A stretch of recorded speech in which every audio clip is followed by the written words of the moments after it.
Welcome to the Legendary Upside podcast. My name is Pat Kerrane. You can find all of my work at Legendary Upside. And some of that work includes rankings for underdog and DraftKings best ball drafts. Sometimes I talk about how we changed a player in the rankings. That's not the royal we. I am getting help from Kyle Dvorchak and Daniel Racz, who joined me on the pod today. We're going to talk through the Legendary Upside rankings. Guys, how's it going? It's going good. We got I felt like for so long we were in this like horrific dead zone of the summer where you'd come and be like, hey, did you guys notice this player's yards per route run? And be like, oh yes, baby, let's update his ranks. And now there's been I'd show up, on a Wednesday morning and be like, I didn't change anything, Pat. I updated the ADP. It's July 7th. There's nothing to do. And now, like, every single day, we are frantically trying to, did we miss this nugget? Did we find this nugget? So it's hectic, but it's a lot better than, June 27th. Yeah, to add on, we were for weeks thinking, what do we do if Dalvin Cook signs with the Jets, the Dolphins? What do we do if there's a running back addition in New England? Then all of a sudden, they happen on the same day, and we have to actually put our heads together and get that answer to the people. We're the Magnus Carlsen of best ball, where you can just see my opponent's going to do this, but they could also do this, and you just have this game tree expansion. Now we're like, they moved Rook D5. That's okay, sure. Yeah, I mean, so we'll get to the Rhamondre and the Breece, but I would say you guys were on the prudent side of both of those, and the rankings were pretty prudent on Rhamondre. They weren't as prudent on Breece, but I'm okay with that. I hope you're okay with that as a subscriber to Legendary Upside. But I'm talking to a listener, obviously. But we'll get there. We'll get there for sure. Before we do, I want to just do some housekeeping. First of all, I want to show off some of these sweet new promos that we now have for the site. We've got this sweet new background. My buddy, my guy in the Discord, Zlanners, just set this up. They're unbelievably cool. So just show off this one. We get, if you sign up for a yearly subscription to Legendary Upside, which costs $99, you can get a $50 credit to Underdog. It takes about a week to hit your account. If you sign up today, Thursday the 17th, you'll see that by Monday. So it'll hit your account fairly quickly. I only have a limited amount of those, but I do have some left. So a little time sensitive, but yeah, it takes the price down by $50, down to $49 for your first year. So pretty sweet deal. If you're looking to sign up, get some good rankings, get some good content. I've got a tight end series that just finished up on the site. Got my legendary running backs article coming out next week. And then, if you want to sign up for Spike Week, if you're already a Legendary Upside subscriber, you can get 40% off Spike Week. So if you're considering signing up over there to check out your portfolio or any of the other tools that they have, go ahead and sign up and get 40% off. That's for the monthly, the yearly, whatever you want over there. That's one of the perks of being a Legendary Upside subscriber. And if you're new to Underdog, sign up with promo code LegUp and you get a $100 deposit match. But that's all the ads that we got to do. Who'd you say made these little graphics? Zlanners in the Discord. If you need someone to make graphics, those are snazzy. I like those. Yeah, dude. I'm pretty psyched. I'm pretty psyched. Pretty cool looking. I was like, it started moving, and I was like, oh my god. Yeah, I mean, I was using previously a background that I had screenshot from some stuff that I had gotten because I had needed to darken it up. So it went from me making it to a professional, and I think the people can tell. Yeah. All right, but yeah, let's go ahead and dive in. I'll pull up our rankings actually, and that'll kind of help us go through this. So these are the rankings on Legendary Upside. And yeah, we update them every day to account for various news or potential news as Kyle was talking through. But one of the big things that we had come through yesterday was Treylon Burks went down, and Burks was someone that we were pretty high on. And was someone that I've been high on throughout the process. So I was high before they signed DeAndre Hopkins. We lowered him a bit after that, but I would say we were still bullish. And now we are starting to get nervous because at first, it seemed like maybe he tore his ACL or something like that, had a major injury. It's a sprained PCL. The timeline for that seems a little murkier than the initial kind of 2 to 4 weeks from what I was reading on Twitter yesterday. And my guess is maybe he misses a couple weeks of the season, which I don't know is baked in. So we now have him lowered next to Kadarius Toney, which feels pretty natural. But what are you guys' thoughts on how people should approach Treylon Burks? I don't feel great about it because it's not like he lit it up his rookie year. Like I forgot he literally played special team snaps in his first game. It did never happen again, but like I assume the reporting on this was very mixed, but he I assume failed his conditioning test when he showed up last year and then started playing special teams. And he was someone who we thought if he ever gets this expanded role, because he was really efficient in yards per route run at times, and he would get the expanded role finally. And then I was like, oh, well, his efficiency dipped. It wasn't a great offense, to be fair. But then they bring in another receiver to essentially be the team's one. Like, it's clear DeAndre Hopkins is being paid to be the team's one. Like, I don't know. I'm not saying that DeAndre Hopkins is going to prevent his breakout, but the team has sort of positioned as if they don't see a breakout, and now he's missing the second half at least. Yeah, probably about exactly half of training camp. And then he's, like you said, he could miss a game or two.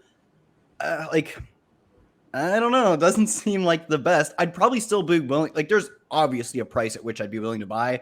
We'll talk about Jameson Williams later, which, I don't know if there's a price I'd be willing to buy. I literally will just say whatever the market is, it's probably not right. That's not the case with Burks, because I still want to be buying into the profile he came out of college with. But I think the bet is continuing to grow slimmer. Yeah, and to add on, Burks, we had this nice breakout profile, and I still think he's ranked properly within this realm of wide receivers. I'd take him over Kadarius Toney and Michael Thomas once every day and twice on Sunday. But I think structurally, you hope to have enough receivers when you get to the late 8th, early 9th, that you can get a lot of the nice contingent running backs after. Well, I think I prefer as a tier to Burks, Toney, and Thomas, but that's more of a structural commentary. Yeah, like Zach Charbonnet or Treylon Burks, especially with the way I'm drafting, but even just straight up, frankly, to me, Charbonnet, dude, that's the guy I want. Even Khalil Herbert, who I've had to I got lucky, and Kerrane, you got me to start drafting before this recent blow up. You totally sold me. Him or Treylon Burks, probably Khalil Herbert, I think. Well, we have Khalil Herbert ranked behind Treylon Burks. And I think maybe that's my influence because although we certainly could end up moving him down a little bit further, one, if the market starts to get even more bearish, because we are ahead of ADP on we're behind ADP on Treylon Burks. So if the market starts to get more nervous about his injury timeline, I think it will, right? Which it probably will. I think they will come to us for sure. They might end up kind of blowing past us because, again, we were ahead of ADP when he was in the 8th. It wouldn't surprise me if we end up a little bit more bullish on him than the market post-injury. So it's possible he kind of comes down more into this running back range. I will say that as far as the breakout stuff goes, this is why we love wide receiver. We don't have to necessarily predict who the coaches will prefer over the course of the whole season, right? They're not going to have their say in the same way that they would at running back. Because Burks was going to be a starter. And can you guys hear that leaf blower behind me? Is that a thing that you're hearing? I don't think so. Okay. All right. No. It's really distracting me. You muted yourself to avoid the leaf blower. I told you it was distracting me. All right. So Burks is going to be out on the field as long as he's healthy. And that allows him to show what he has in terms of his talent. And the reports were that he was having a very strong training camp. I thought he had an underrated rookie season in terms of what he flashed. Didn't he score a touchdown on the play that he messed up his knee? It was literally a deep bomb that I think he caught, right? And he scored. It was a bomb. I played him in DFS that week. That one hurt. Oh, you're talking about I think Kyle's talking about the training camp highlight. No, literally the one he busted his knee on just now. I was thinking it was a bomb from Tannehill, right? That was in the end zone and caught touchdown, I believe. The film is so grainy. Right. There are 6 whole pixels to it, but Yeah. And he got the concussion on his rookie year touchdown catch too. Or almost Oh, touchdown you're right. catch. Oh my God, you're right. You're right. Anytime Yeah. he makes a good play. I know it is frustrating, but I think he rated well in ESPN's open score, which I think runs count. He didn't rate amazing, but he rated pretty good, and I think that kind of undermines the narrative that he's a gadget player or not like a traditional receiver. Matt Harmon wasn't super fond of his route running, but he did note he was playing traditional X receiver. They weren't kind of scheming him up. So he seems like he's made the transition to receiver. He's going to be out there. Obviously, he was a receiver at Arkansas, but a bit gadgety was one of the big knocks. So I was pretty bullish in terms of what he would be able to show once out there on the field. I thought there was some real upside to him in the 8th round. But yeah, if he ends up missing time, if the market ends up pushing him down, then I don't think you need to force him where we have him ranked currently. I would say he feels more like Rashad Bateman to me than like a Michael Thomas. And what I mean by that is I've actually gotten like a little looser in certain spots because I know Bateman is available later. Like I've like right on DraftKings, sometimes I'll take that running back early when I'm tie breaking because I know I have Bateman. And at the time, I was doing this last week, like Burks in the 8th, Bateman in the 9th. And I can kind of get upside on my lineup at wide receiver in a way that I don't really see for Michael Thomas. I mean, certainly you could make an argument that he has it, but it's been a long time, man. With these younger guys. Let's be realistic about this. I think the bull case for Michael Thomas is simply that he is probably, I think we're trying to be realistic about it. He plays a bunch. He's Adam Thielen, right? He plays a bunch of snaps. He can still run routes and earn targets, but you're not getting a ceiling out of that. You're getting a weekly floor. I mean, maybe someone can sell me on Michael Thomas returning to who he is, but like, I don't know. He's 28 or 9. It's been years. I'm hoping he plays. Yeah, I'm hoping he plays a bunch, has a good target share, and that's it. That's all I'm betting with him. Whereas, like you said, Burks, like you're hoping he's a breakout star. Like that's the bet with him. And like you said, that remains unchanged for the most part, I think. Exactly. And when you have those breakout bets that I think are legit upside bets, that to me, that is what disappears at wide receiver when we talk about the wide receiver cliff, and talking about needing to get, like 4 wide receivers by round 7, like, or whatever. That the whole point of that to me is that you want to get guys before the upside dries up at wide receiver. And I think Burks and Bateman, if healthy, have that upside where they could be true breakouts at the position. And I think that's what's missing. It's a lot of like Alan Lazard's after the wide receiver position dries up. And they do not fit that archetype at all. So you talk about Burks versus Khalil Herbert. Ultimately, I could see us moving him behind Khalil Herbert. Like I said, especially if the market feels that way. But what about taking Burks over Khalil Herbert, but then getting, a Dameon Pierce on the team in the 6-7 kind of area or whatever, and kind of doing that 2v2 where I think he's still exciting enough, even coming off the injury, where I'll probably be drafting him at a reduced price a little bit. And I think I'll feel a little more comfortable taking some of those like mid-range running backs, knowing I got Bateman and Burks providing a little more upside in that range of wide receivers than I had earlier in the summer. Here's one thing. Yeah. Do you think this affects his routes a ton? Because like I know last year he was like frustratingly not playing all of the snaps and not getting all of the routes. He didn't even earn like until week 16. He didn't get his first game with a 75% snap share. And I know his routes were similar. And that was partially because he had a quote bad off season, but he was consistently hurt and still a bit raw. And now they needed an X. Like they needed anyone. They needed bodies. Now they actually have I don't want to say a reason to keep him off the field, but a way to say, we're going to actually continue to slow play you in DeAndre Hopkins, right? They were desperate for a human with a pulse on the field last year. They're not as desperate. And even when they were desperate last year, they, I want to say understandably, kind of slow played him throughout his career throughout his season, up until the very, very end.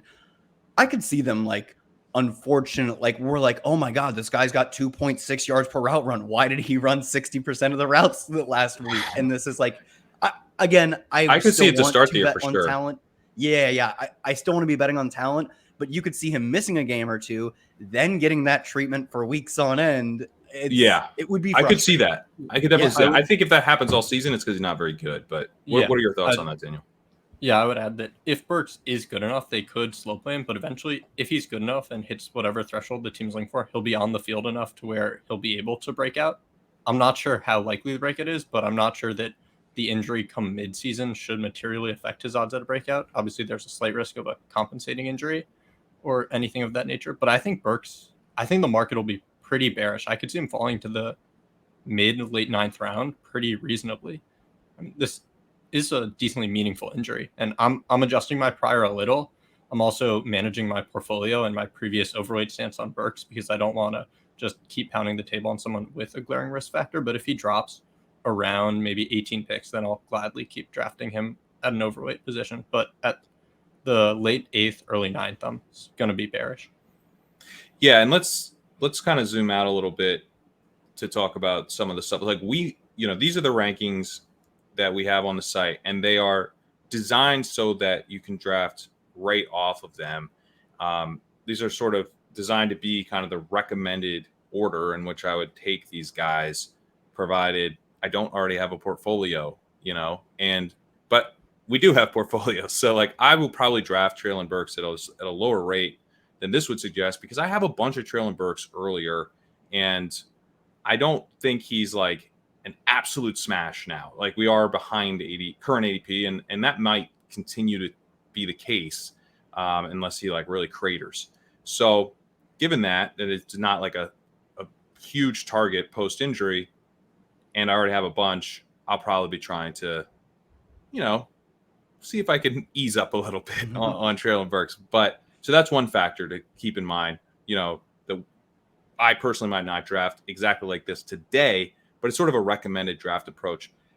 But also, as soon as you take a player, you need to be thinking through what the rest of your draft looks like. So I would strongly recommend using both these ranks and ADP to help figure out how to build teams that are stacked, that are using week 17 correlation, that are structured properly. I probably should have said that first. that's the most important, I think. Where you're not like reaching a ton, although these rankings should help you with that because ADP is baked into these ranks to an extent. The way we have it done is that there's only so much kind of a pure ranking can factor into these rankings that you're seeing. At a certain point, ADP will sort of halt any further adjustment to the rankings, which some people have asked like to see, can we see like the real rankings? Like these on the site are the real rankings. I wouldn't, just because like I don't like Najee Harris, who we'll get to later, does not mean I wouldn't take him in like the 5th round. If I can get like a cheap Najee Harris share as part of a best ball portfolio, I want that. I don't necessarily want to take him much before that, but this is the idea is like I could put Najee Harris at 95 in the ranks. He's above that, but that doesn't help anyone. I'm just sort of proving a point at that point. So yeah, you would just throw them out of the ranks. Your ranks would only include players you like. Exactly. But like you said, we don't want that. Like there is a percentage chance Najee breaks out, and we're willing to buy those odds, which we think are kind of slim, and we're willing to buy them at the price we have on our ranks. Right. He's an early 5th round value in our rankings, which is 9.5 picks behind ADP. If you're drafting out these rankings, you will rarely get Najee Harris, but even if you are less bearish on him than I am, and you see him, somewhat near the top of the queue, go for it. But the rankings are designed to push him down a little bit past his ADP, but not out of your view entirely, because that's a bit silly. We do want to take ADP values when we can get them. I think not every ADP value is created equal. Otherwise, we would just be drafting. They otherwise wouldn't make these ranks. But that is kind of the idea here with how we're baking in the ADP. Let's get to a couple running backs that we're more fond of than Najee Harris. Rhamondre Stevenson and Breece Hall. So Breece Hall is the guy that you guys were both in my ear saying, look, man, they could sign Dalvin. The move here is to not take Breece Hall in the third, wait until they sign Dalvin and take Breece Hall in the fourth or even fifth. And I was like, yeah, man, but he's got such a high ceiling that I'm going to keep taking him anyway. And they might not sign Dalvin Cook, and also Dalvin Cook is washed. So that's kind of been an internal debate. Thankfully, you guys had me pull him down in the ranks beyond where I would have probably done myself. That's why I really appreciate your guys' help here. You're making these ranks better. But ultimately, the ceiling of Breece Hall is what kept me drafting him. Honestly, I think he's going to dust Dalvin by mid-season, kind of post. They have a week 7 bye. I think he's going to come roaring back post that bye. I think he might be their goal line back before that. Dalvin was absolutely atrocious with contact last year. He's coming off shoulder surgery. He's like not there right now at training camp. So like this Dalvin thing, maybe I'm in the lower. It's one of these things where I think I'm before Dalvin signed. This isn't a post Dalvin sign take.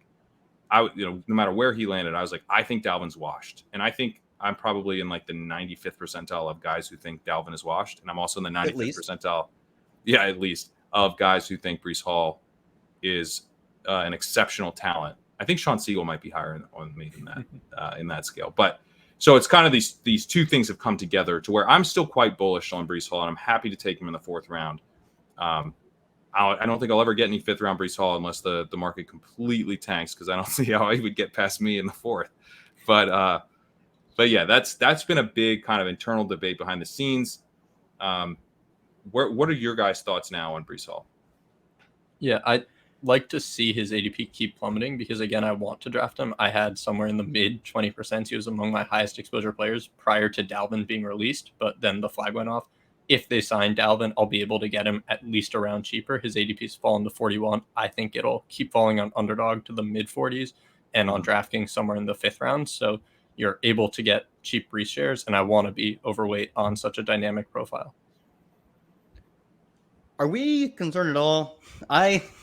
This is a mouthpiece for my Roto World colleagues, but I didn't think it, I kind of agreed with you guys that Dalvin's good. He's going to dust, or Breece is good. He's going to dust Dalvin, who looks dusty in his own right. He's dusting himself, essentially.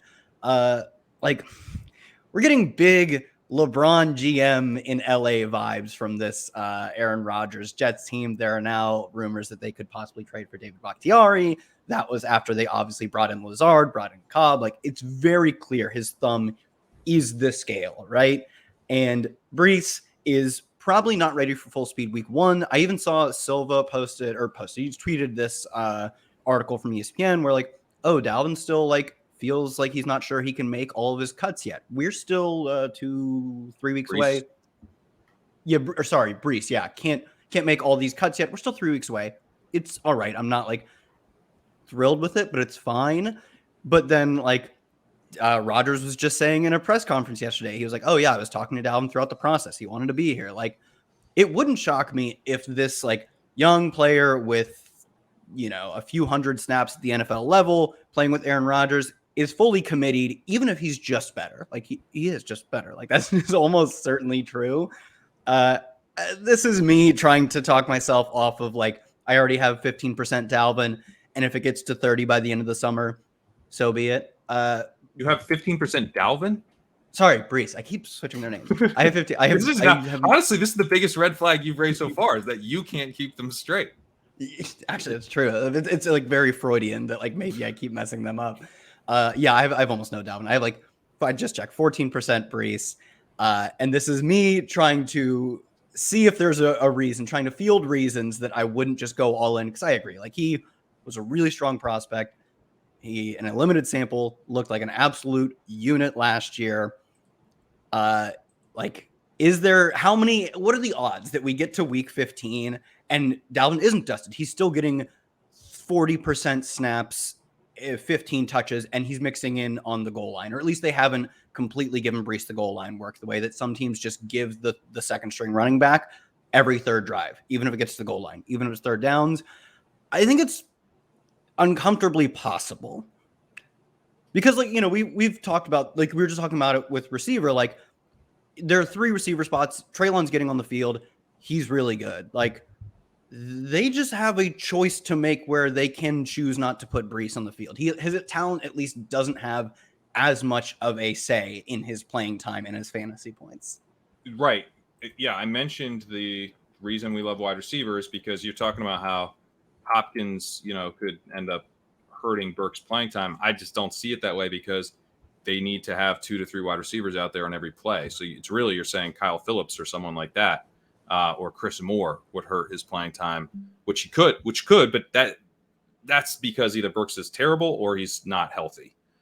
But with Breece, Dalvin can hurt his playing time directly. If they just put Dalvin out there, they're not going to play, you know, anytime we hear like, oh, this back will play in the slot and this back will play. No, there's one spot on a modern NFL running back for a modern NFL roster for a running back who's going to be involved. I mean, you could certainly have a fullback out there, but that doesn't help us. So I agree with that. You know, Dalvin could be a real thorn in his side for much of the season. That's a floor outcome that we need to keep in mind when you take Breece Hall. But these are underdog ranks that we're looking at currently. And we also have DraftKings ranks on here. Those are best ball ranks. When we're talking about underdog, we're talking about, you know, there's a bunch of tournaments on there, but we're mostly talking about kind of best ball mania, which has a 1 out of 16 advanced structure in week 15, 1 out of 16 teams advance in week 16. And then you have to beat 441 teams in a single week tournament. Not every underdog tournament is that difficult to advance and then win. But they're all late season focused, though. They're all close. You know, other than weekly winners, right? They're all all the money is late, even if they're not as large late. All the money is late. All the money is late. So what are we focused on, especially at running back on a site called Legendary Upside, which is literally based advanced on rates. Everyone we're focused. Right. Oh no, that's not what you're going to say. No, that's not Week what I was going to say. Week 1 touches is not what I was going to say. Wrong. It's a good thing we have this chalkboard up here because you got it's a little lesson. Breece Hall is giving us week 17, week 16, week 15 upside at the running back position, and you want to be drafting the running back position for upside. It's not a position, even in best ball, right? In best ball, we can go, especially with underdog prices this year, you can go find Khalil Herbert, you know, who's like literally the starting running back for the Bears right now. You can go find Brian Robinson, who's probably what we would normally consider the starter, you know, maybe has 50% of the snaps. We've got Rachaad White, who's like a workhorse starter for the Buccaneers in the 7th, 8th round. Like, you can go find some usable, you know, somewhat reliable production at the running back position. It's not going to be as exciting as what you get early on, but that is what you're losing, right? Early on, you lose from the early rounds. You're losing that access to the massive ceiling. And if you're drafting early on, therefore, I think you should be drafting guys who you think have that massive ceiling that can actually shift the tournament in your favor themselves. And to me, that nothing has changed in that regard. Breece Hall still has a far, far, far, far better talent profile than Dalvin Cook at this point. And we're hearing things that I think keep the ceiling outcome very much intact. We got Connor Hughes talking about how the team this is not about Breece Hall. They expect Breece Hall to be the guy once he's back. We also got report I was reading from The Athletic yesterday. In the post, he was talking up how Dalvin Cook's been absolutely terrible in a number of True Media advanced stats, which was kind of fun since I don't have access to those myself. I've been referencing the NFL Next Gen stats, which he's been terrible in, particularly in success rate, which is a real concern in short yardage situations and at the goal line if you're not reliable that way. And he was referencing Cook ranking 46th to 57 in successful plays on rushes and 51st on third down conversion rate on rushes. He had the highest percentage of rushes for 0 or negative yards among running backs with at least 100 carries. So the stuff of like, oh, what if Aaron Rodgers just keeps Dalvin Cook on the field? I mean, in a way, I think we are fortunate as people that are drafting Breece Hall that Dalvin Cook is going to get such an extended look while he's recovering, because I genuinely think that it would be like worse off if it was a Zeke situation with Rhamondre and he's going to get kind of mixed in. I think it's going to be pretty evident that once Breece is back to full health, which from everything I've read from the Twitter doctors, you would expect around week 5 him to be nearing 100%. And he's supposed to be like ready by week 1, week 2. Dalvin is going to have a big role early in the season. He could push back Breece's timeline.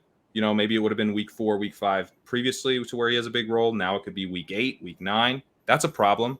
That's an advance rate problem for sure. And he could even have a big impact on Breece all season. But I don't think Breece is the guy we're betting on. We've sort of already lost the bet if Dalvin is impacting him in that way, because Breece's ceiling was a mirage, I think, if Dalvin can have that kind of impact season long. Mm-hmm. Yeah, to add on, the median outcome with Breece Hall is you probably lose money betting on him because there are a lot of risk factors. But guess what? The median outcome playing Best Ball Mania and maxing enter it is you will lose money even if you are a good player. These prizes are for most of us, that's what turned out to be true. Yeah. That's a median outcome. Yeah, the median outcome. You think this is a median outcome? No, I'm saying for those of us who played Best Ball Mania in previous years, most of us found out that median outcome. Yeah. These prizes are so top heavy. You really need to aim, and it's tough to actually conceptualize how top heavy they are. But if you get maybe 35th in Best Ball Mania, you might not make all your money back. It is a scary proposition, and you have to be willing to enter this knowing the median outcome is you lose money, but you want to be playing this to maximize your ceiling outcome. And it is really tough to justify taking players with such lower odds of hitting their ceiling outcomes than Breece Hall when you get an affordable price. Obviously, with Best Ball Mania, you do have to be mindful of the $5 million going to the regular season. Signing Dalvin definitely hurts Breece Hall's odds of helping you win that.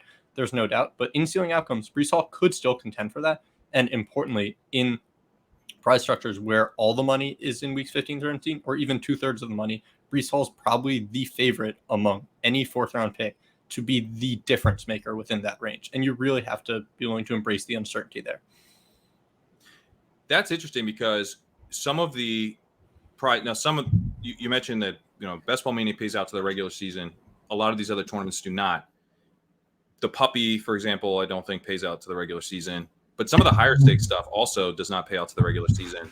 And I feel like in some of those drafts, you know, people are a little bit, you know, more nervous about certain. Breece has not been going later. I've noticed in the big dog. Can you guys get a little more panicked about him, please, so that I can get cheaper Breece in the big dog? But I think in general, like maybe some of those risky players actually make more sense in that type of tournament because of the payout structure. Is that what you're thinking, Daniel? Yeah, that's part of it. But in Best Ball Mania, you also have the positive advantage. It applies to Rhamondre Stevenson too. This tournament was 67% full when Zeke and Dalvin signed in their backfields. So 67% of teams have 3rd round Rhamondre and 3rd round Breece Hall.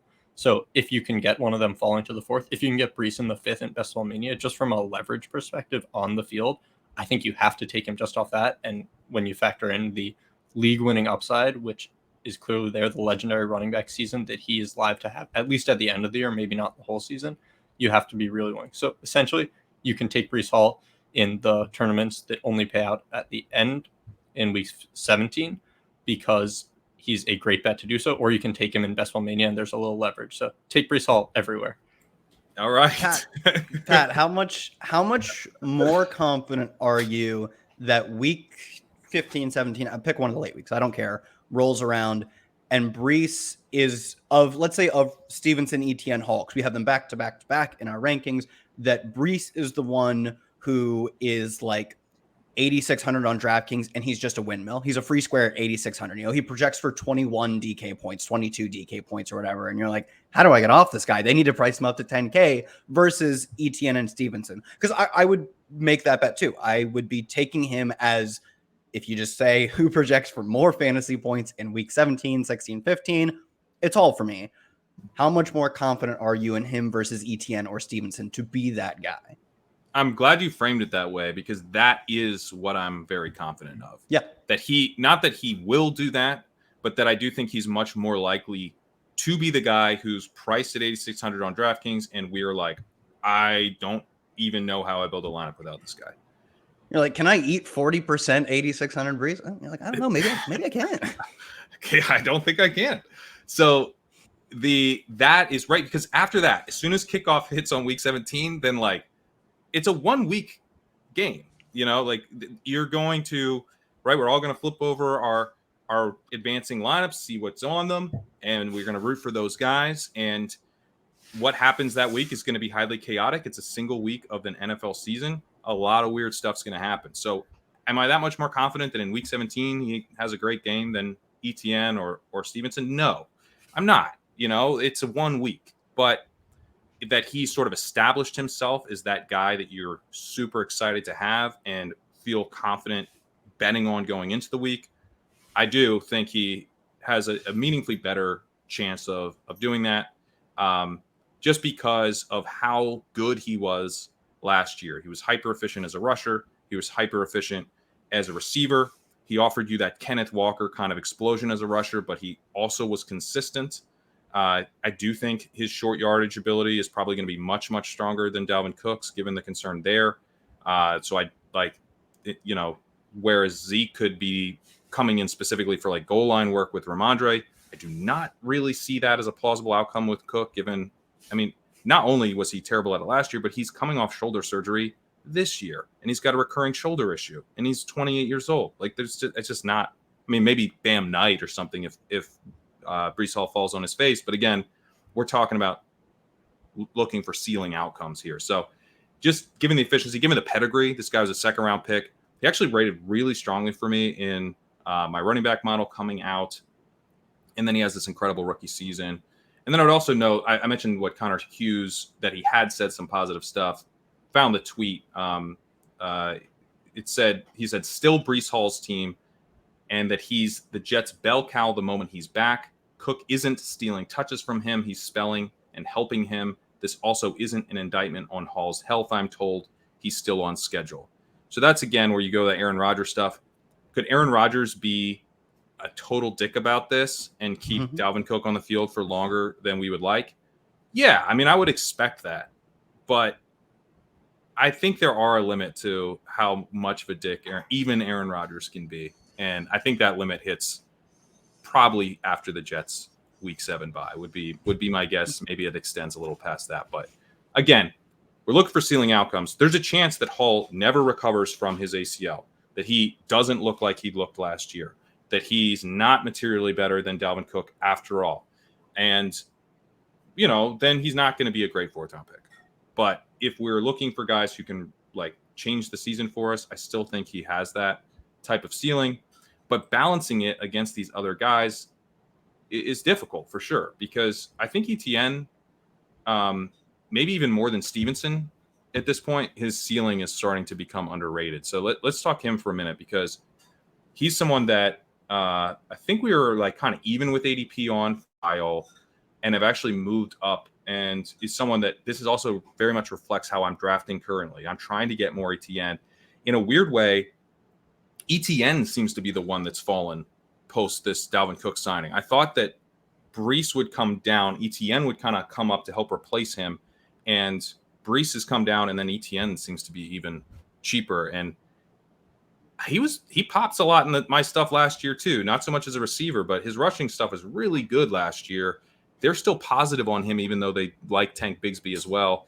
If he hits the Jaguars break out as an offense we want to be invested in, and their lead running back crushes, it's going to look pretty obvious in retrospect that we should have been taking him in the 4th round.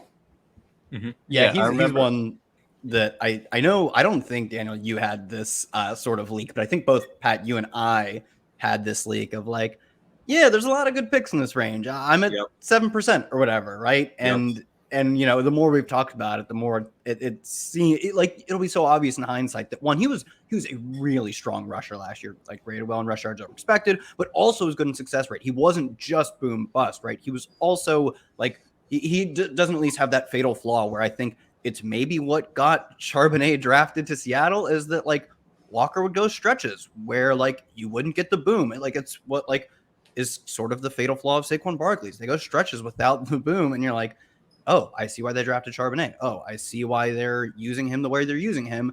Etienne doesn't even have that fatal flaw. He just looks like a really well-rounded, incredible rusher. And he was a good pass catcher in college. I don't know if that's ever going to manifest in the NFL, but I certainly think it's still on the table. And to get someone of his like draft pedigree, they're extremely invested in him. They used him well last year between the tackles. And now the offense, like we've talked about, this is an offense we could look back and be like, yeah, like Trevor Lawrence looked really good in what I'm going to call his first real year. I think Urban Meyer's the worst coach of my lifetime. In his first year sans Urban Meyer, he looked like everything we expected, and his prospect profile was that of like the next Andrew Luck.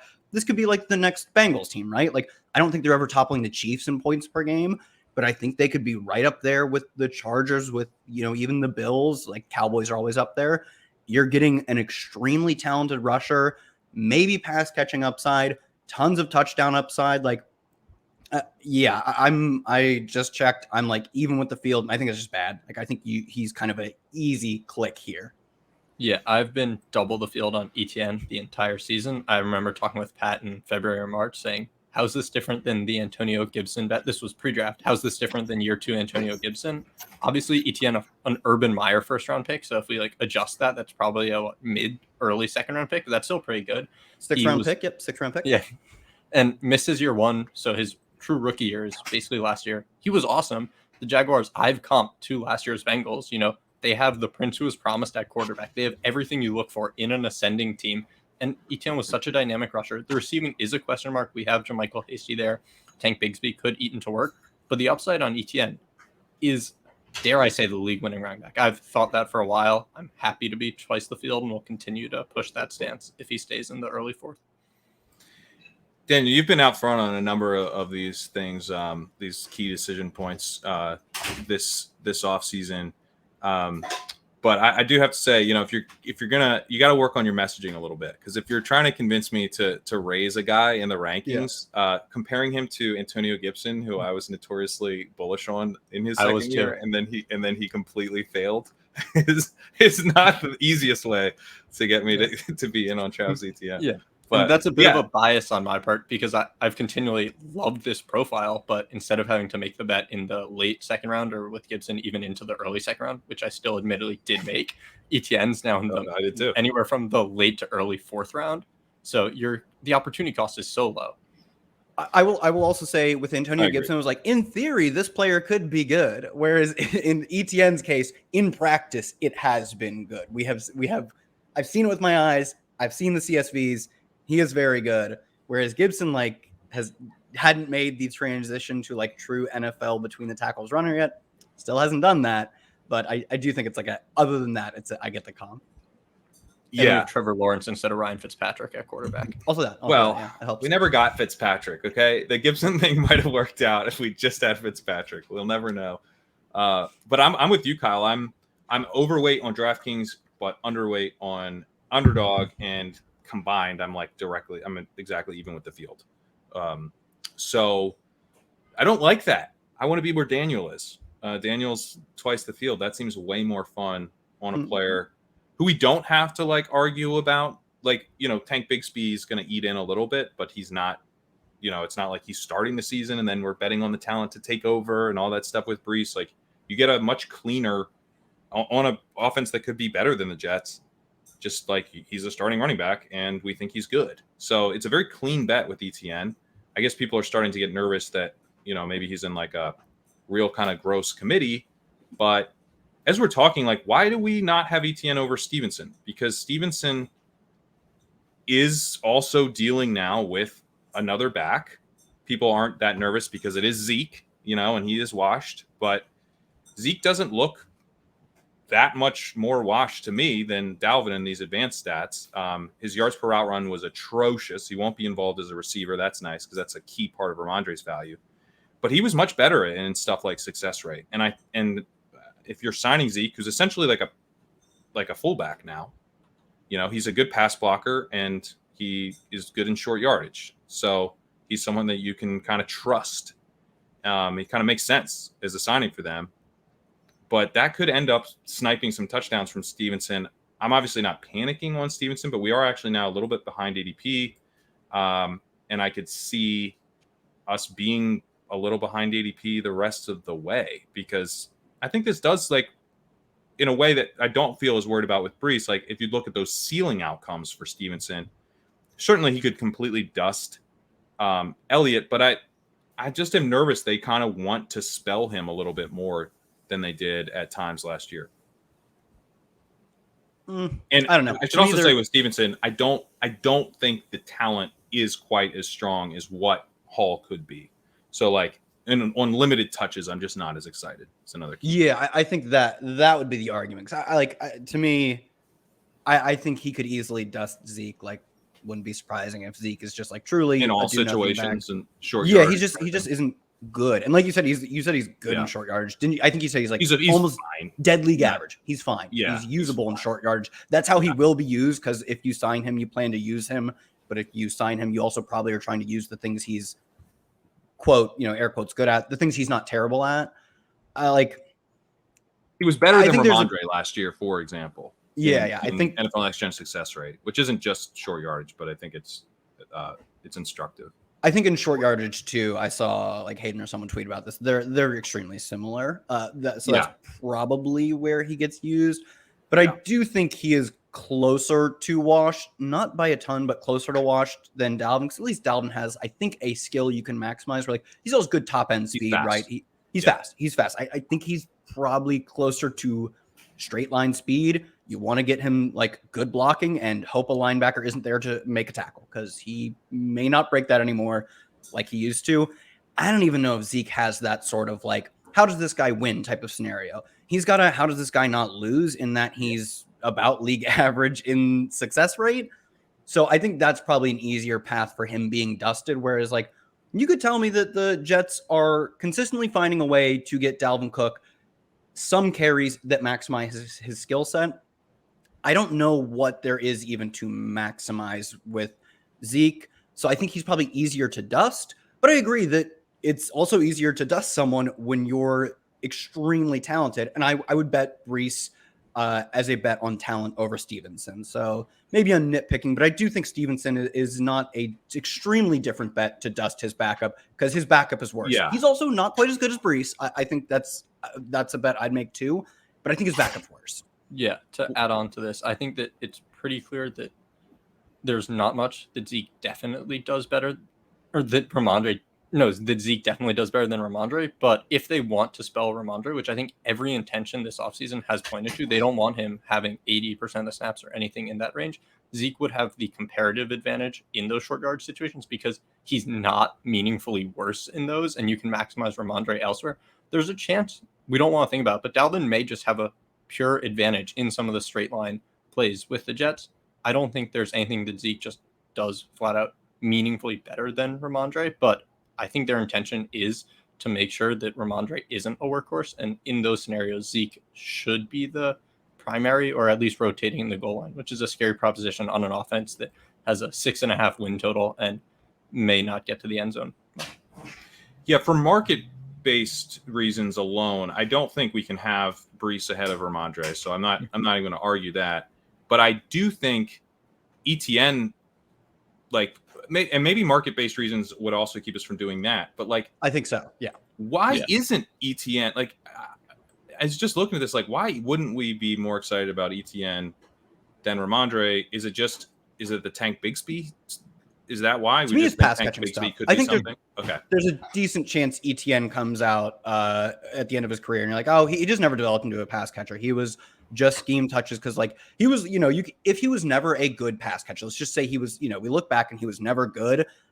It literally doesn't matter. You throw him screens at Clemson, and he is the best player with the ball in his hands. If he has bricks for hands, you are still throwing him screens, because you get that guy the ball and he kills any cornerback he faces. That's not true in the NFL. So maybe that is the ultimate outcome, that he has a, Kenneth Walker, probably pre-Charbonnet, or maybe not, a Kenneth Walker in ceiling, where I don't know how he ever gets to, one of the legendary upside screeners is 4 catches per game, right? Or is it 4 targets? Yeah. Catches. Yeah, catches. I think he could do it, but I know Stevenson could do it. I'm 100% confident Stevenson can get 4 catches per game. I'm far less confident than Etienne can. I don't know if he does. Like, and we've talked about this in in our messages too. Trevor Lawrence had really low check down rates last year. Is that because Etienne was poor? Like, Etienne didn't do well in yards per route run, a PFF pass catching grade. But is that scheme? Is that Lawrence? Is that Etienne? Those are hard to unpack. It's not Etienne, I don't think. I mean, it's Etienne in the sense that, like, they're not calling screens, you know, or that they're not plays that are sort of designed to get him the ball in space. That sounds like Etienne. That could be Etienne to some degree, but it's like pre-play call. You know what I mean? It's like play design versus on the play itself. Like, it's not like Etienne's like standing next to the linebacker or something. Yeah. He, you know. Chatting it up. He's like, oh, wait, was I supposed to do something? I was supposed to run a route. I think, the only guy I've ever seen look completely lost in that way is, unfortunately, Ronald Jones. Yep. But I think Etienne knows where to go to get a target. It's just, Lawrence is probably trying. The type of quarterback who's going to push it downfield. In the same way we're like, we want Joe Burrow's pass-catching running back. We want Tom Brady's pass-catching running back. Trevor Lawrence might not be one of those guys. Okay, let's go to some of these other running backs, Jonathan Taylor and Josh Jacobs, which we were trying to not deal with how much are their backups going to get, or how the backup Breece Hall is going to not be a backup anymore. But we're looking at contract situations. We got Josh Jacobs here. We're dead even with ADP, and we've got Jonathan Taylor ahead of ADP. We actually moved him back up ahead of Derrick Henry, although now he's like away from the team again, so we might need to adjust that back behind Derrick Henry today.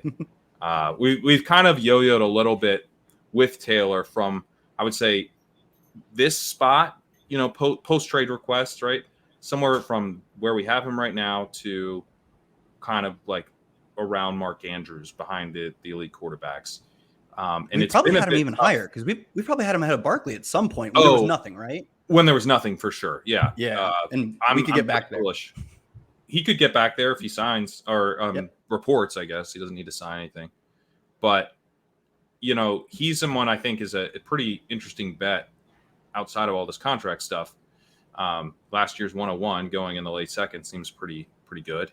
I'm also pretty bullish on Anthony Richardson and Shane Steichen, and I think the offense can be pretty effective. Maybe they don't throw to Taylor much, but he could be really, really efficient as a runner, and that's his best trait. He's a breakaway runner. That's what he does best. So someone I would like to be betting on, because I would like to see Jonathan Taylor play a full season of football this year, but figuring out if that's going to happen and if it's for the Colts has been challenging. Yeah, with the Colts, everything they've done this offseason, they've been doing everything right. You know, it's they're probably a Will Levis team. No, they took Anthony Richardson, the clearly better prospect. Then it's Shane Steichen and all the press conferences. We need to get our quarterback live reps. He's going to learn in game. Then what? They announce him far before they needed to as the week 1 starter. This is a team that we think sees the game the right way, how to develop their players and how to maximize their players. And Shane Steichen with Jalen Hurts, and then prior to that with Justin Herbert and the Chargers, has led offenses that have maximized the skill sets of their best players. I think that if Taylor stays with the Colts, I want to be in on him. I think he's probably going to report soon. I'm not sure how much leverage he has in the CBA. So he's someone I want to continue to be overweight on, though you do have to exercise caution with the downside. Yeah, he has no leverage, right? I think what would ultimately happen is is this his 4th year, right? Yes. He would become a restricted free agent if he holds out, which is not a free agent. You know, that's essentially how it works. You're just not a free agent for like meaningful, practical purposes. You know, he doesn't have the path of, I get to not sign my franchise tag. I burn a year, and that's not good. This is Jacobs. You know, I am forced to burn a year, but if I don't sign, I walk into free agency next year, barring another franchise tag or whatever. He doesn't have that path. There is so little leverage outside of the fact that he's really good, and the Colts probably really want him to play football for them, which is leverage. It's not zero, but it is not a very easy path to him not playing football this year. So for that reason, I've been pricing it close to like he is playing for the Colts this year. I'm not 100%. Like, he could, like, just on principle hold out, like say like, yeah, I don't care. put me in unrestricted free agency. I won't play for you next year either. Could totally happen. These seem like very slim odds of such a thing happening. Yeah, and I think a trade is also not out of the realm of possibilities, but that's probably pretty good. So it's fine. Yeah, I think the Colts are like maybe a marginally above average situation because they should have a good line. Anthony Richardson should help his rushing efficiency, which should be like really strong because he's a really good running back. And I think they're going to be a really well-coached team. So also you have a rookie quarterback and they're probably not going to score a ton of points. They're like, it hurts his ceiling outcomes to be on the Colts. Actually, I think it's like the 19th best situation in the NFL for a highly efficient running back. Break even. I think if he gets traded, it's just rolling dice. I don't think it makes a big difference if we cannot project who it is yet. But you'd hope that the teams trying to trade for him are the ones who will maximize him. So I think it would be the median outcome in a trade is a, dare I say, significant upgrade from the Colts. Okay, yeah, I get that. I mean, I think the other thing with Taylor is that even last year, like in some of the NFL Next Gen stuff, he was fine. He wasn't amazing, but he was amazing in 2021. We had offensive line issues. We had them hiring an ESPN analyst as their head coach. We had them, dealing with like the worst quarterback situation in like outside of like Ian Book in recent memory. So it was a horrendous situation, and yet, in the advanced stuff, he was looking okay. So I think if he were to get traded, that's not a situation where I would be betting on the incumbent running back. If Jonathan Taylor showed up, that would be a real problem for whoever was previously on that team, I think. So yeah, I think it's difficult to say. I mean, I think that some of those really small chance outcomes are really bad, where the situation breaks down and he doesn't play at all this year. Like, I don't know how to price those exactly, but those could cost him like the whole season. So we're trying to bake in a little bit of that risk, but I generally agree that he's probably playing for the Colts this year, and he's probably playing this year, and he's very well priced if that's the case. And you will see him in the third round. So sometimes I will push him around the corner here. We should probably actually lower him behind Henry, because I think you can kind of push Taylor around the corner more easily than Henry, and then if you can get him in the third, it's pretty sweet. I recommend it, even if you're fading Taylor. I recommend clicking Jonathan Taylor in the third round. It's fun. Let's go to Jacobs, who I don't know, man. I'm like getting a little nervous about Jacobs, and it's not because of the holdout stuff.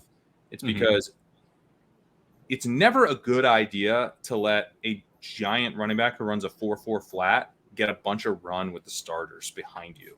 Like, Jacobs was a touch snap consolidator last year. He got a huge percentage of the Raiders' running back carries, running back touches, and he was efficient on that workload. And this is not to say Jacobs is bad. Jacobs was very good last year. To be able to be like strongly efficient on a huge workload is a big time skill.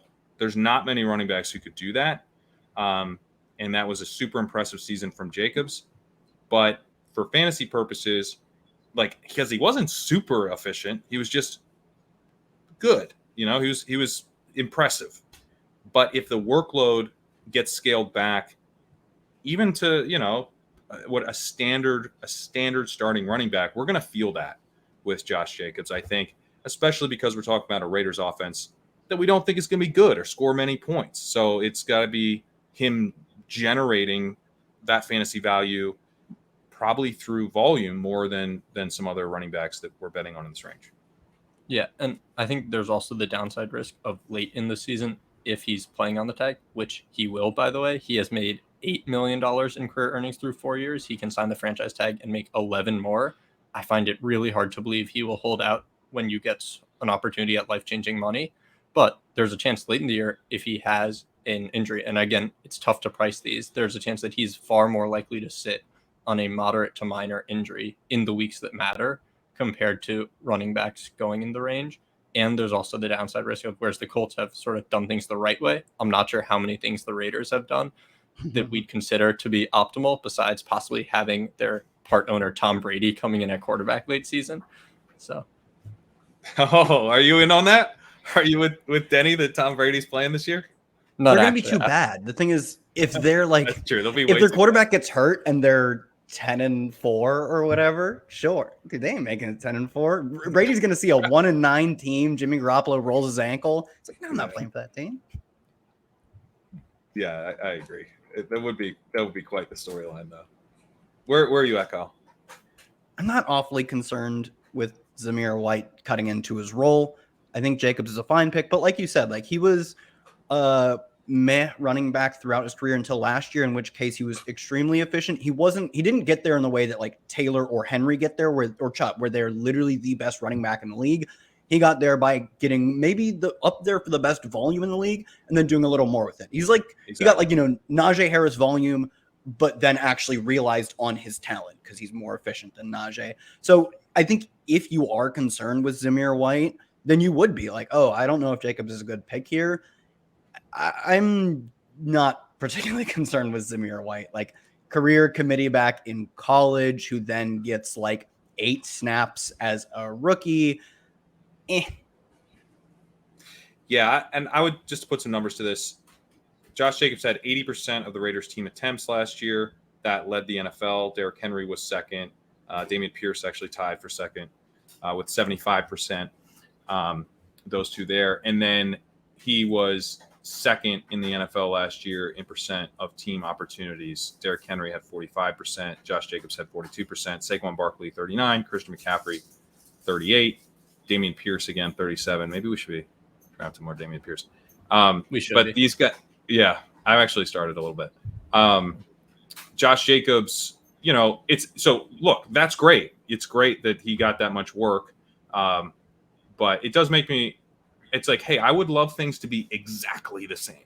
Like exactly the same. Like don't change anything. This works, and the more I see the potential for change in a situation like this, it just makes me a little nervous. So I think we're like, we're at ADP, but that's why I would say we're like we don't have like a bullish stance on Jacobs.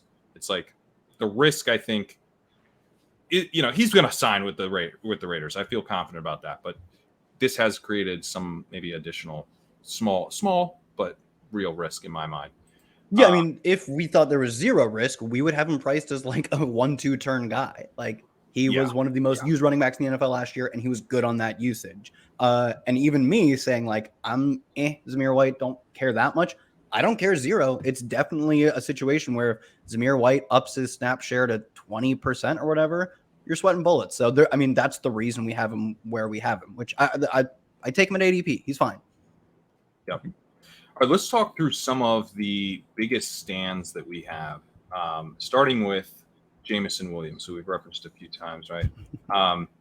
Jameson Williams is one of these guys where ADP is actually not reflected in this rank because in some cases we don't want to let ADP tell us what to do, okay? We do know better.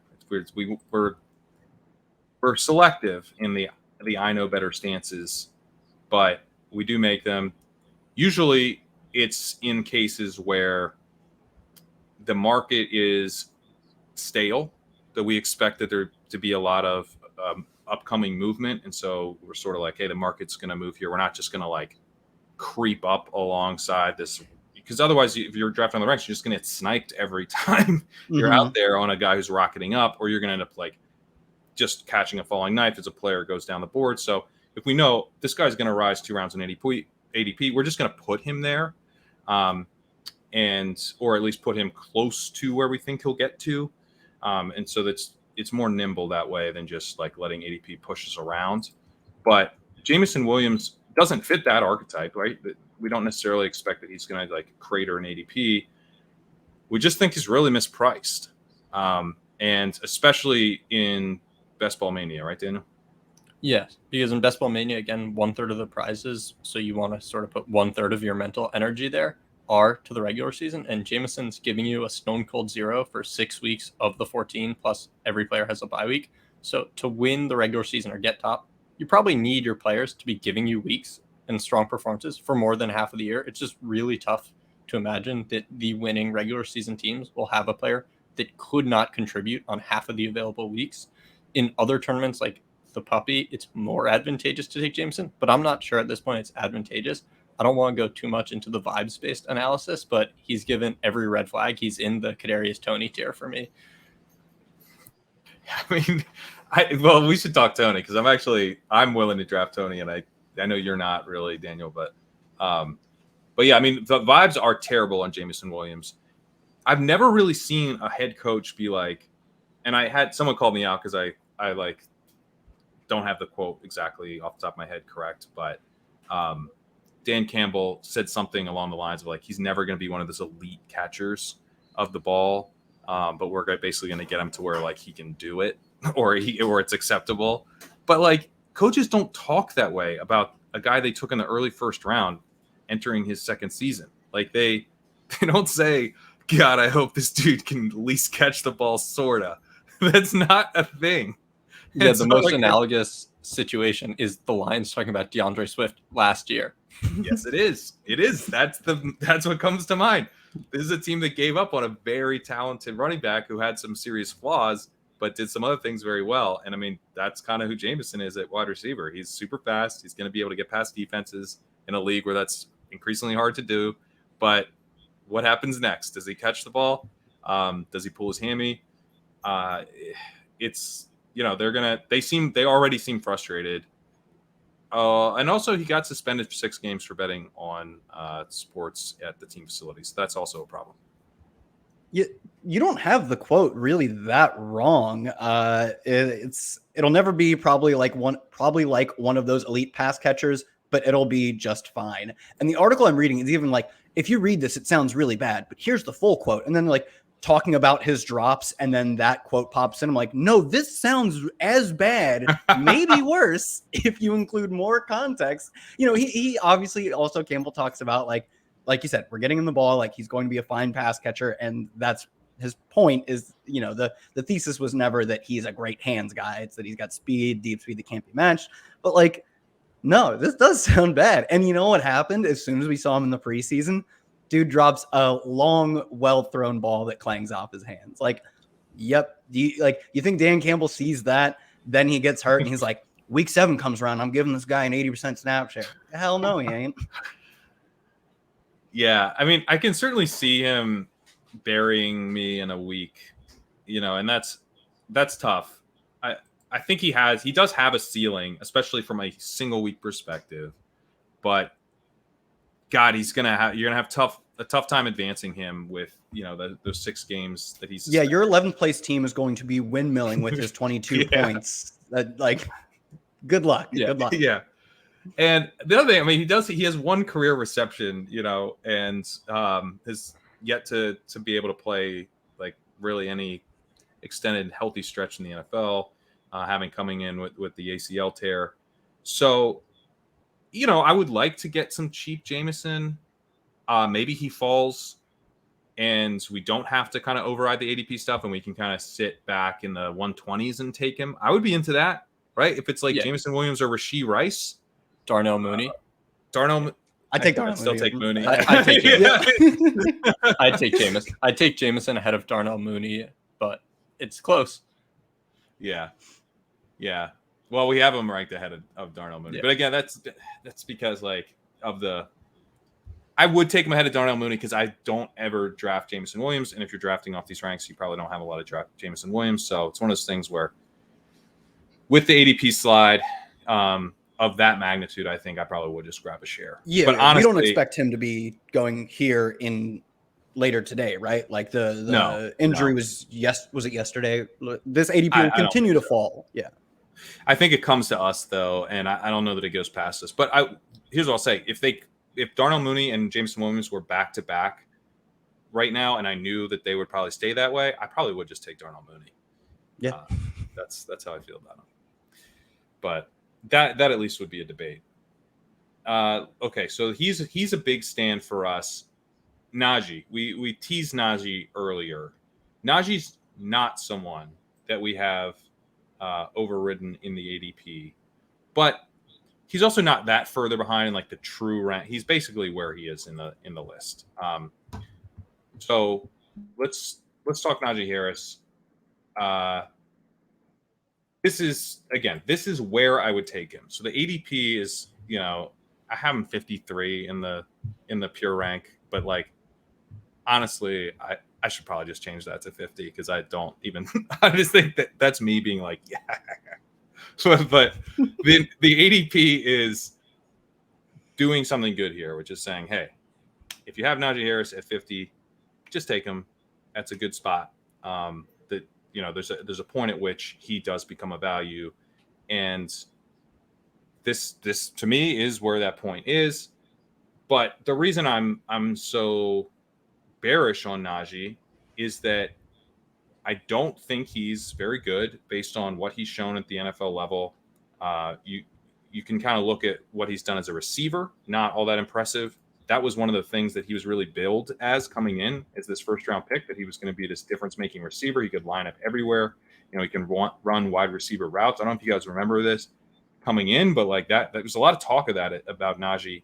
He had 0.97 yards per route run as a rookie. He had that one massive target game. I think he had like 17 targets or something in that one game. That was fun, but otherwise it was not an impressive rookie season as a receiver. And then he fell to 0.77 yards per route run last year. That's pretty bad.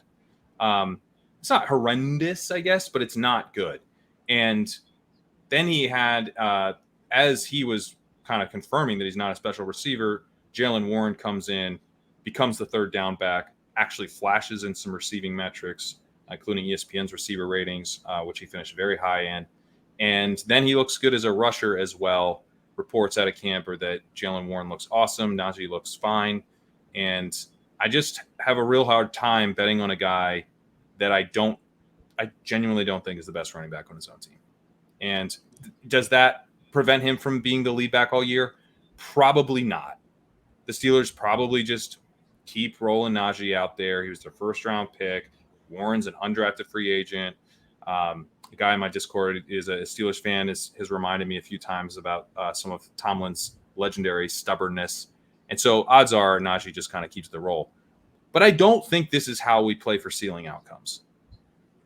Yeah, especially in a year where running back prices are pretty depressed and you can get good running back values. It's not like we're docking every running back 5 to 10 spots. We like Travis Etienne. We think Rhamondre and Breece are interesting. We even think Derrick Henry isn't a bad pick. We are in on Jonathan Taylor. So you want to be selective with which running backs you're taking. And in a year where running back prices are depressed, Najee is resistant to that. He sort of just stayed at the dead zone price. Whereas when you get him at the 4-5 turn, I'm pretty excited to, from a portfolio management, get above 1%, maybe get that up to 2%. But I'm not ever itching to take him at ADP. Yeah, there are just so many hoops to jump through where, like, okay, so he has to be more efficient as a runner. Like, you can't be out here running at like 3.8 yards per carry with a horrible like rush yards over expected. Maybe he can do that. He got better last year after they removed that plate from his foot. The thing is, he went from like nearly DFL in every metric to still quite poor. Like, he broke more tackles, but he wasn't like, the thing is, he was like a tackle breaker who then didn't do anything after breaking a tackle because he wasn't gaining long runs. Like, he was still a poor long run rate. He was still not a yards after contact guy. So even that argument, I think, is fairly weak because he was still bad, like legitimately bad after they took the plate out of his foot. So maybe he can be a more efficient runner, but then he also, like, you want him to once again push Jaylen Warren, who looks like you said, he flashed in receiving metrics. You want Najee to be the pass catcher, but then you'd hope he's more efficient than like a pretty weak bet on his per route basis. All of those things need to come true. And then he still probably plays on a pretty bad offense. Like, there are so many hurdles he has to clear. And do I think he can clear one of them? Sure. Yeah. Like, he could improve as a rusher, or sure, the Mike Tomlin's stubborn and we don't see any more work for Jaylen Warren. But to get all of those to come together at once is like a parlay I'm not willing to make. Where, like, at least like Joe Mixon, like, we have Joe Mixon below ADP, but not the fade we have on Najee, because Joe Mixon plays on a good offense. He just lost Chris Evans, or he just lost Samaje Perine. Like, the paths for him, the parlay is going to have such better odds, or such lower odds, because he's probably a better runner.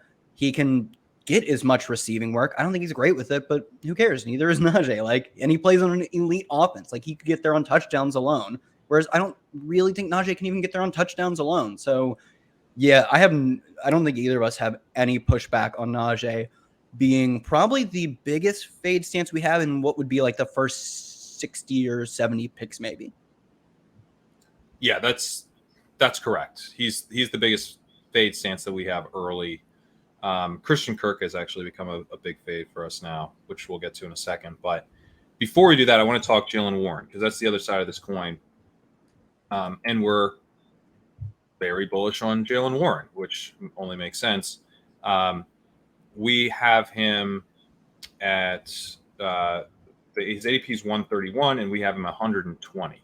So we're pretty ahead here, and that is basically I would say I'm taking him more in the 11th round than at the end of the 10th, but because I don't need to take him right at the very end of the 10th. And generally, if you're drafting off these rankings, you would see a few guys ahead of him, as you kind of come to that range that are even better values. But I am in on Jaylen Warren, given what he showed as a rookie, given the real concerns we have for the guy ahead of him, given that Najee's now entering his third year, right? This is the year we saw the Chiefs finally admit they'd made a mistake with Clyde Edwards-Helaire. I think that the Steelers are going to be more committed to Najee than that, but it could, by the end of the season, be a situation where they're like, you want to see more Jaylen today? I think I want to see more Jaylen today. So we could even Najee's like, I could see a little more Jaylen today. I could see a little more Jaylen. It's fun. Yeah. So I think we want to be overweight on a very talented backup who is the clear number 2, right? That's the other thing about Jaylen Warren. We talk about contingent value. Are you actually getting contingent value? Is he actually going to have a big workload if the starter goes down? With Jaylen Warren, given that he's the third down back, beats are talking him up as the best pass blocker on the team. I think he has that role locked. Can he add rushing workload on top of that? He's a 215-pound player. He's 5'8", but he's kind of got that bowling ball build. He's actually a pretty explosive rusher too. And yeah, I think he has that. And more importantly, like Anthony McFarland is on the bubble, it seems like. He'll probably make the roster, but they're not particularly excited about any other running backs on this roster other than these two. So you're getting kind of like a Kareem Hunt from 2 years ago, or an Alexander Madison, or a Tony Pollard type of bet here, but it costs you an 11th or 12th round pick instead of an 8th or 9th round pick, which is a really nice discount because there's some players I want to take in the 8th and 9th round this year. Yeah, I think that's the best argument for him. Not that he's going to ever usurp Najee, which seems extremely unlikely, and not even that he's like used a ton as a pass catcher, because he's probably not used enough where like in managed you're ever starting him, right? I still think he gives you enough spike weeks in best ball where like, oh, he actually made my lineup 2 times, and Najee never got hurt. He played the full 17. He never got hurt. We got 3 games that he made my lineup as the flex guy. But the fact that he is efficient and would dominate the touches, like it's just not going to Anthony McFarland or whatever, that to me is the biggest argument for him, and it's a really strong argument. Yeah, I agree. I think that we don't have any take on the Steelers being a better or worse offense than the market indicates. There's some intriguing breakout there, but it's nothing we're trying to be extremely overweight overall, and we want to be low on Najee, so accordingly we want to be above weight on Warren, and I'm very happy with where we have both. Yeah, and I am drafting like that. Warren's my highest drafted player on Underdog, so this ranking does reflect what I'm actually out there doing, and will continue to do. I think he's, if he were to rise into the 9th, 10th round, then that wouldn't be as fun. But while he's kind of in this mix of, like, to me, we have him right behind Tank Bigsby. It's a very similar type of thing, although I kind of think he's a better bet. It's just, yeah, Bigsby goes ahead, and so you don't want to be out on a talented rookie who the team seems to like and could be, used in short yardage and some passing situations, et cetera. So that's one of the things I would say just in general about going overweight on guys is that I think it's totally fine to take stands on players. I do it myself. But when you're taking a stand on a player, be mindful of the players in that range that you're not getting and evaluate how big of a stand you want to take, I think, from that perspective. Because it's going to be hard. If you love a guy, it's always going to be hard to be like, I should take less of this guy I love. That's not an easy conversation to have with yourself. It's easier to be like, who am I missing out on? And does that hurt? And if it hurts, then, dial back. If it doesn't hurt, then, you're creating more of a sort of volatile situation. Like your whole season is going to be dependent more on one player in a chaotic sport. But that's a personal decision. If you're kind of fine with that risk, then, and there's not anyone you really feel like you're missing out on, then you could make a big stand. You could decide not to make a big stand. Again, that's up to you. But that's just one way I would try to think through, and something I'm currently thinking through with Warren. Like, is it costing me Bigsby? Is it costing me Gainwell, who we're very high on as part of this, this rise that we expect to see from the market? That's kind of how I'm thinking through how big of a stand I want to take on him. Let's talk to Christian Kirk, who we have now a fade on. Maybe we're just total noobs out here, just like buying every preseason fade report. Are we overreacting to this Christian Kirk is a slot wide receiver stuff? I don't think so. I was listening to the Athletic Football Show AFC South preview. They talked up, Nate Tice was gushing about how Kirk is just an awesome slot receiver and kept it at that. And I think the indication out of week 1 in the preseason is the Jags think Kirk is an awesome slot receiver. And I'd hope that the market would ding it, because I don't want to have zero Christian Kirk. I think the slot receiver getting 75, 80% of routes potentially on the Jaguars. And there's also a little contingent upside if Calvin Ridley isn't all that the market expects him to be. I don't want to have zero. I'm still slightly overweight from before we had some of this information. Maybe that was a leak, but I'm definitely easing off it now. Yeah, I wasn't super in on him at his price earlier, just because, especially before Calvin Ridley rose, I was fine with Ridley. And what we saw from last year was that, like, Kirk wasn't even able to put a meaningful level of distance in terms of just his volume between him and Zay Jones. Like, to me, that's, given that I think Zay Jones is fine, he's a guy, but given that Kirk looked similar to him in how they were used in terms of, like, the weighted opportunity rating was like 0.58 for Kirk to 0.53 for Zay Jones. And even Marvin Jones had like a 27% air yard share, right? Like, they were meaningfully giving high value targets to Marvin Jones. Like, to me, when you look at like the relative distance between him and the guys on the team last year, which was small, that tells me they're all just fine players. Probably they're all good, but they're probably best suited as role players. And if you are buying Ridley as just like a good receiver, right? He comes in and he's good. He doesn't have to be what he was in 2019 or whatever the year was, 2020, but just that he is a good, capable number one receiver. I think it's probably going to, maybe even, I was going to say equally affect the target share, the air yard share of Zay Jones and Christian Kirk, because they were so close to even last year. And for me, that was the reason where I was like, yeah, Zay Jones is a fine pick. I probably should have taken more Zay Jones, frankly, as a bet against Kirk, who, if they don't look that much different, why is the market so much higher on Kirk versus Zay Jones? Kirk's better. I can see that. Like, I think Kirk is probably better, but to the gap between him and Zay, to me, it's the gap. It didn't make much sense at all. And now we're getting a small, like, we don't want to overreact, but now we're getting another small nugget that maybe the gap is even less there. Maybe it should be going the other way. I don't think that's true, but their snaps are telling us maybe that's the case. So I was never in on Kirk. This doesn't, I'm not screaming to move him down the ranks because of this, but it's noteworthy for a player who I already thought had questions on what his role, just in terms of raw targets, not even like, will he play what percentage of the slot? Does that mean he moves off in two wide sets? Now those questions enter the picture too. I'm fine with us being extremely low on him.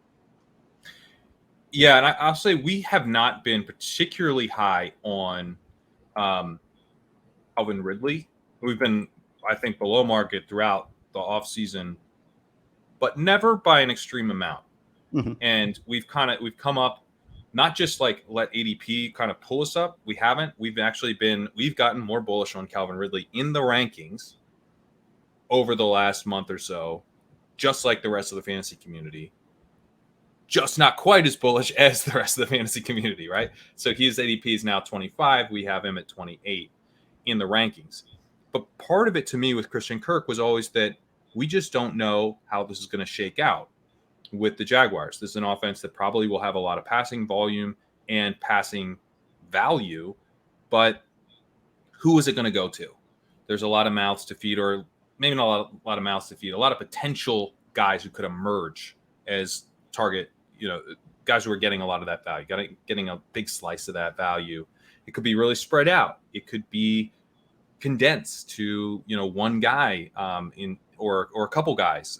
It's a difficult situation to project, and that uncertainty made you not want to take like huge stands on, Kirk versus Ridley versus Jones versus Ingram, right?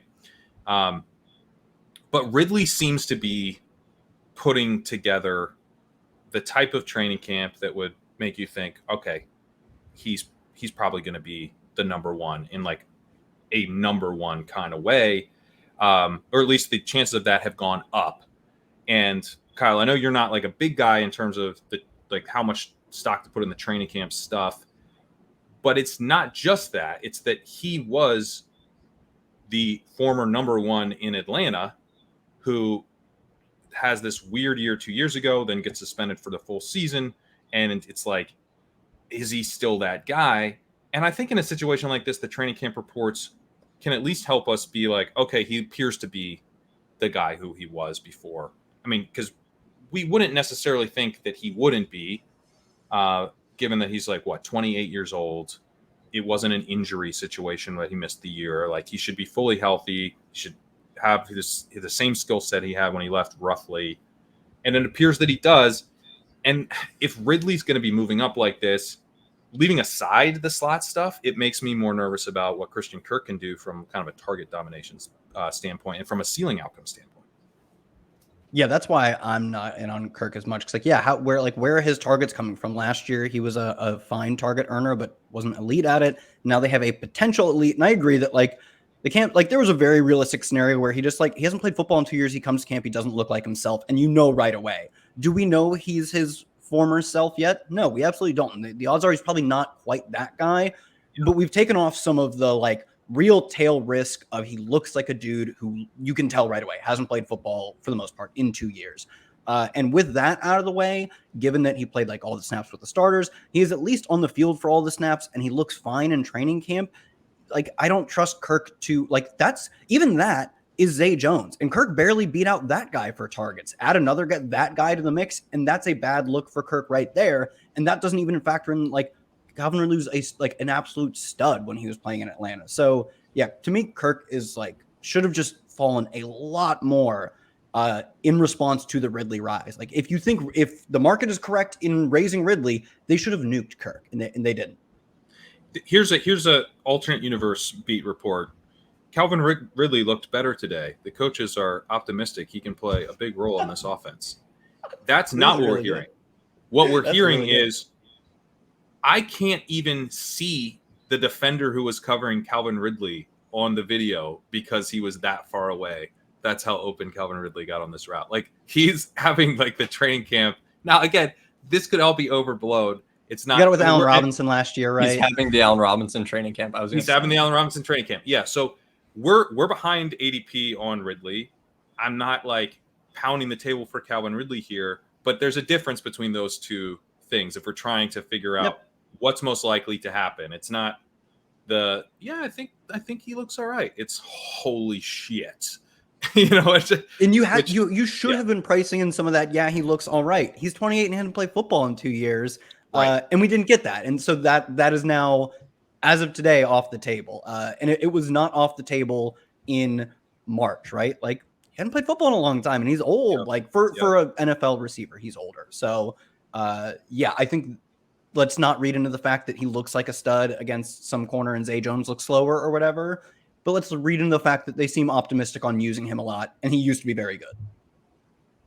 Yep. All right, let me see another one of these stands. Devin Singletary's one maybe we should note quickly. Might not be the backup. Or let's say, sorry, he's probably the true backup, but he might not be the third down back.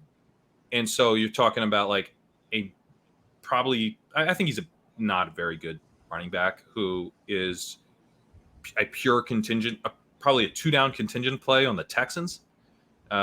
Seems bad. I was drafting him. This is one we made a big shift on, which is why I wanted to note it. We were in. I thought he was a pretty interesting, like, oh, maybe he plays third downs. We get some catches. But if he's not playing third downs, we have no standalone value, and he's just a 0 unless Dameon Pierce gets hurt, and then maybe he's like, I don't know, what, 8 points or something. Like, I don't know what is the point of him now. Thoughts on Singletary? Yeah, last week, I think even on our call, so before preseason week 1, Pat floats, I kind of enjoy taking Devin Singletary. Then I give my exposure, Kyle gives his, and it's like, oh, we're all a little overweight because we think we have this decent bet in Pierce is probably one, but it's still not a not ambiguous backfield. Singletary could have a decent role. It sure seems far less likely that Singletary has a decent role now. And this is the stuff that you really want to react to, because if you're probably getting the backup 2-down grinder on the Houston Texans, there are so many better ways to spend your money. That's very well put. Let's see. Before we get out of here, I want to touch on a couple of the wide receivers in the early rounds that were, I would say, like significantly higher on than the market. Terry McLaurin and Drake London. I think these are different bull cases here. Drake London is sort of just the like zoom all the way out, and he's the 8th overall pick who went 10th overall pick, where he was very high. 8th, and had a very efficient rookie season. Rated well in open score. Kind of delivered on the prospect profile that we have for him, where he's going to be able to get open in the intermediate level of the field very easily. Has a quarterback who won't be absolutely atrocious like Marcus Mariota was last year. Maybe they don't pass quite as infrequently, but more importantly, you're getting a second-year breakout bet from a player who we think is very talented. That's honestly just kind of what it comes down to. And then with Terry McLaurin, it's not a breakout bet, but this guy is good. He's a good wide receiver. He's been good. He is the number 1 on his team. And I'm not a big Sam Howell guy from the perspective of him keeping the job all season. But part of the reason is that I think Jacoby Brissett is a very good backup quarterback. And I think Sam Howell will be fun in the sense of watching football is fun. He's going to chuck it around. He's going to chuck the ball deep. He's going to take a funny sack. He's going to throw an interception. He's going to hit Terry McLaurin for a touchdown. I think we're going to enjoy watching Sam Howell for as long as we're watching him. The combination of Howell and Brissett is probably the best quarterback play that McLaurin has had in his entire career. 100%. So why aren't we a little bit more excited about this guy who I think as a community think is good? I don't think either of us have an answer because we both agree with the ranking of he's good. Good, quote, good quarterback play relative to his previous year's quarterback play. Yeah, this is going to look good. Like his previous quarterback play has been truly like bottom feeder type of stuff. So yeah, we all agree with this rank that take talented players when they're getting upgrades in offense, and they've previously been good in the bad offenses is really what makes it such an easy bet. Yeah, we've seen for years with Terry and then last year with London being fine picks at whatever their respective ADPs were when the quarterback play was bad. And the median outcome may still be bad quarterback play, the 5th round rookie or the career backup. That might not be an above average quarterback. It's probably not. But in the event that it is, you have the ability to capture the high end tail outcome with both of them.